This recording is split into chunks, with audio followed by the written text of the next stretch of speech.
ఆంధ్ర తెలంగాణలో తక్కువ ఫీజులతో high quality results ఇస్తున్న ఏకైక సంస్థ తిరుమల్ ఐఏఎస్ ఇన్స్టిట్యూట్. కాకి కావు కావు మన అరవడం మాత్రమే మీకు తెలుసు, కానీ కాక పాప అని కాక అనడం ఎప్పుడైనా విన్నారా? అసలు వినే ఉండరు కదా, ఎందుకంటే చిలక పలుకులు మనకు తెలుసు, కానీ కాకమ్మ పలుకులు మాత్రం మన చెవిన పడలేదు. అయితే ఓ కాకి మాట్లాడుతూ సోషల్ మీడియాను షేక్ చేస్తోంది. మరి ఇది నిజమేనా? కాకి మాట్లాడడానికి కారణం ఏంటి?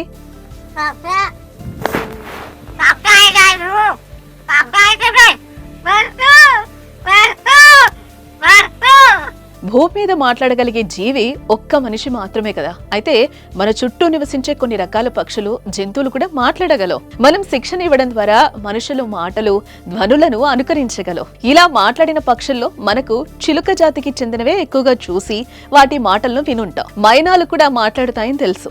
ఇతర పక్షులు మాట్లాడతాయని చెప్తున్నా ఎవరికీ ఆ విషయం పెద్దగా తెలీదు, పెద్దగా విని కూడా ఉండరు కూడా. అయితే మహారాష్ట్రలో ఇప్పుడు ఓ కాకి హాట్ టాపిక్ గా మారిందని చెప్పుకోవచ్చు. అది మనుషుల్లా మాట్లాడడంతో సోషల్ మీడియాలో వైరల్ అయిపోతుంది. ఎక్కడ చూసినా ఈ కాకి గురించే కబుర్లు, దాని మాటలు విని అంతా ఆశ్చర్యపోతున్నారు.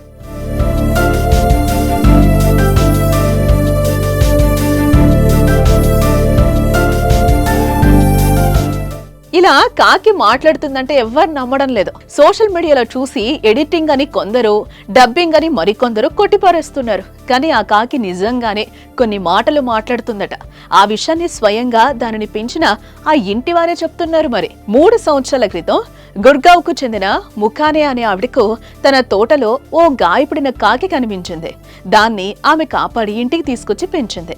ఆ తర్వాత ఆ కుటుంబంలో ఒకరిగా కాకి మారిపోయింది. వాళ్ళు పెట్టింది తిని ఇంటి పరిసరాల్లోనే ఉంటుంది.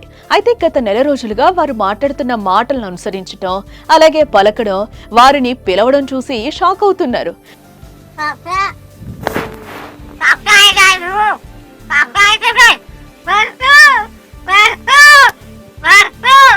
నిపుణులు కూడా కాకి మాట్లాడడానికి అవకాశం లేకపోలేదని చెప్తున్నారు. అన్ని పక్షుల మధ్య కొన్నిసార్లు మనుషులు పోలిన శబ్దాలు చేసే అవకాశం ఉంటుందంటున్నారు. వైరల్ అవుతున్న వీడియోలో మనం విన్న కాక అనే పదం కాకుండా చాలా పదాలు పలుకుతోంది కదా.